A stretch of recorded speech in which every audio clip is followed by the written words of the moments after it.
All right, so last week we took a look at the rise of Andrew Jackson, and we talked about how Andrew Jackson was the product of the War of 1812. We talked about how when the War of 1812 was over, the United States had survived its first real legitimate foreign threat from the British. And the United States, it was almost like a second war for independence. And while we didn't have a lot to gain from the war, we had a lot we certainly could have lost. And Andrew Jackson emerged as a hero after his astounding victory at the Battle of New Orleans, which ironically happened 2 weeks after the war was over. And as we saw the United States move past the War of 1812, really what we're seeing happening is the next generation of leaders, the first, second generation of leaders emerge here in the United States. You're seeing the end of those leaders who had been at the Constitutional Convention, those leaders who had been part of the Declaration of Independence, and you're starting to move into the second generation. And Andrew Jackson will emerge as this true American leader. And we talked about how he was the hero of the common man and how initially in American politics, Thomas Jefferson and his Republicans had represented that common man out in the frontier, the small-time farmer in the South. But what we see moving forward is while Thomas Jefferson represented those people, he wasn't one of them. He was a wealthy Virginia aristocracy. And Andrew Jackson is the first leader that is a common person. And we talked about how he was an orphan who had fought as a teenager in the Revolution for the Americans, who had by his own merits had earned his reputation as Old Hickory and become a congressman in Tennessee, and eventually ran for president in 1824. And because he was such a representative of the average person, the party politicians during that era of good feelings rejected him, and they stole the election from him with the corrupt bargain of 1824. And John Quincy Adams was selected as president of the United States over Andrew Jackson, even though Jackson had won the popular vote as well as the Electoral College. And we talked about how he formed the Democratic Party, and that became the party of the common man. And when he won presidency in 1828, they actually had such a huge party as the custom back in those days at the White House where they would invite Americans to come visit. There was so much excitement about Andrew Jackson being the common man's president that they actually had to move the party out onto the White House lawn. And the American people threw such a huge party out there that they trashed the White House and trashed the lawn. And it took them weeks to fix it after Andrew Jackson finally took over as president. This is how much excitement the American people had over their common man president. And to demonstrate this, Andrew Jackson didn't view it as the Democratic Party being a new political party. He viewed this as an extension of what the Republican Party was supposed to be all along. So, for example, one of the things that Andrew Jackson does in that first term, if you remember when we talked earlier this year about one of the huge issues that was a sticking point between Alexander Hamilton's Federalists and Thomas Jefferson's Republicans, was that national bank. And we talked about how Alexander Hamilton built that national bank to solidify and to provide structure for the United States economy to survive after the War for Independence. But how Thomas Jefferson and the Republicans always hated the national bank. They felt that it was too powerful. They felt that the national bank could take too much control and the United States government could easily trample the rights of the average person. And we talked about how Thomas Jefferson and Alexander Hamilton had to really compromise in order to get that system fixed. It's Andrew Jackson that actually will kill Alexander Hamilton's national bank.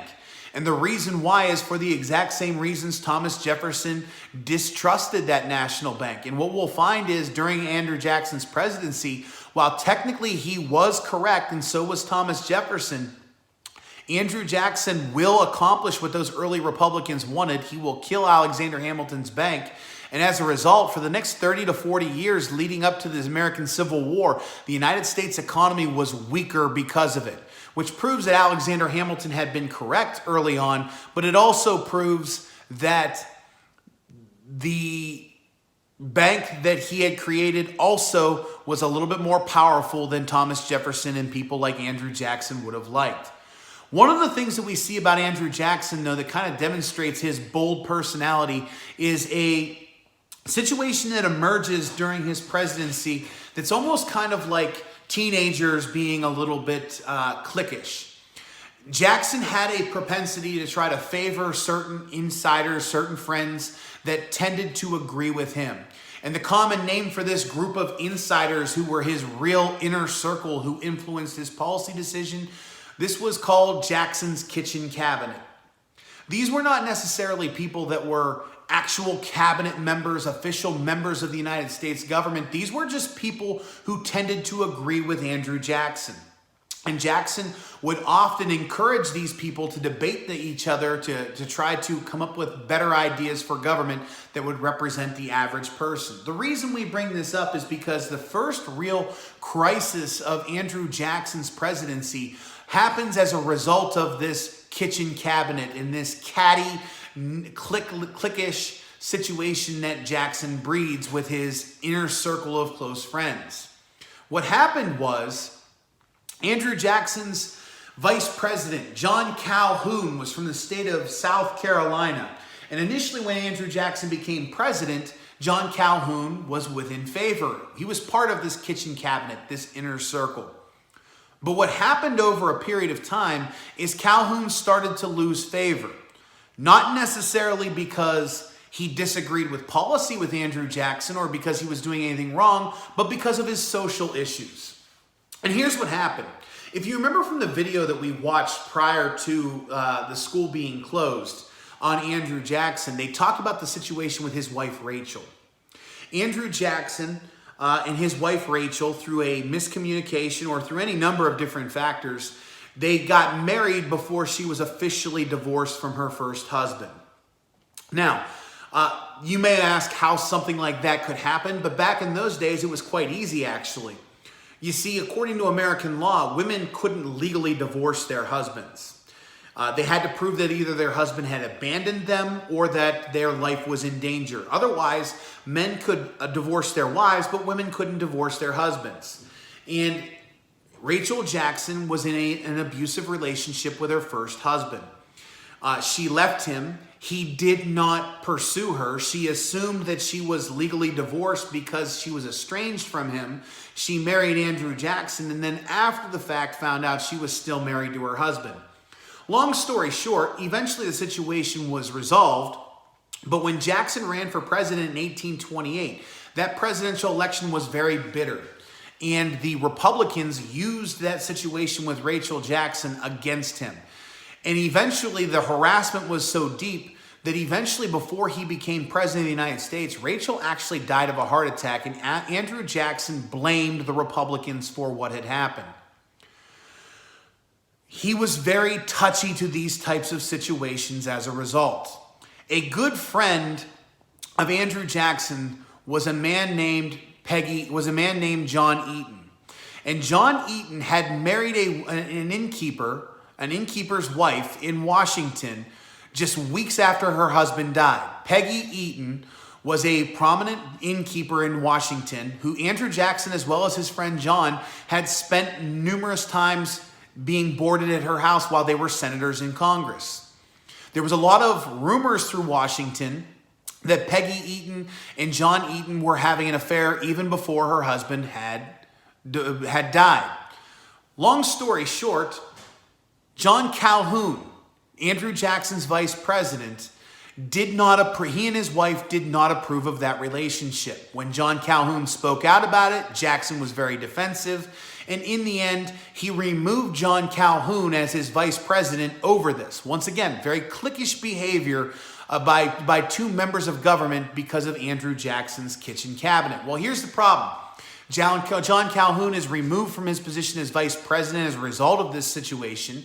He's now forced to go back home to South Carolina, but the problem John Calhoun has is that he is not popular in South Carolina. He had voted in favor of a very controversial tariff years before he became vice president, which hurt the economy of South Carolina. So before John Calhoun can return home to South Carolina, he has to make amends with people back home.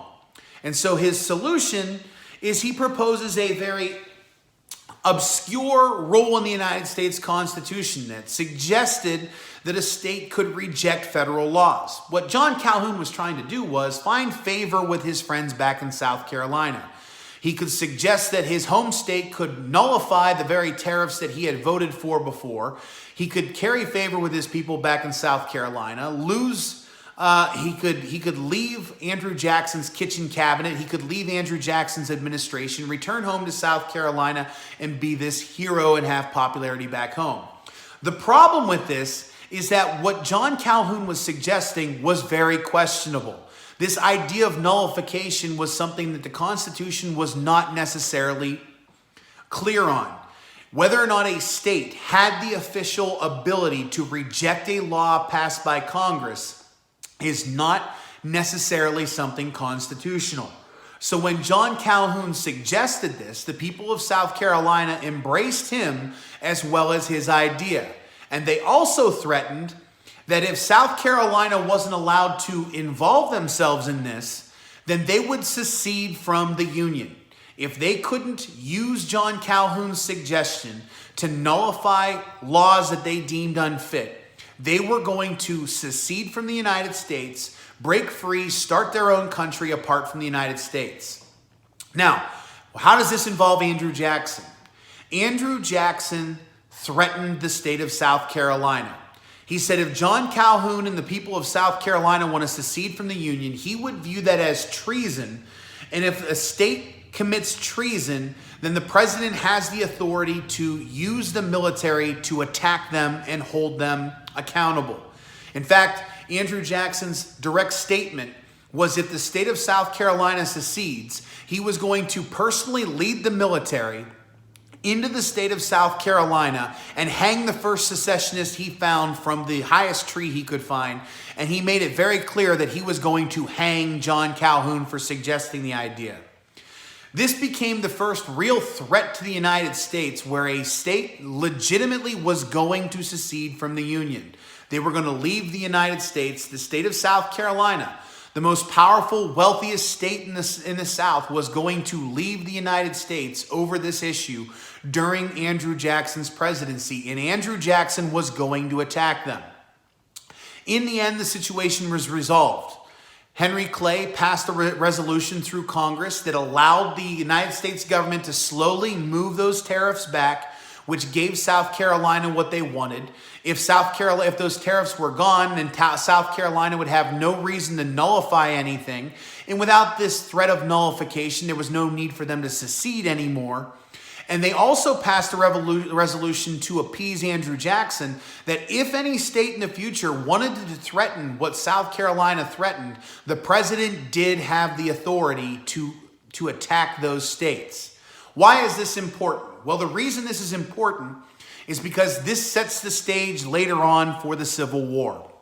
You see, it's during Andrew Jackson's presidency that the first real threat to the Union occurs. In the state of South Carolina threatens to secede from the Union, which, by the way, is not a coincidence that South Carolina was also the very first state to secede at the beginning of the Civil War. And Andrew Jackson sets the precedent that moving forward, if a state secedes from the Union, the president has the authority to use the military to keep them in, which is why Abraham Lincoln was able to do so later on.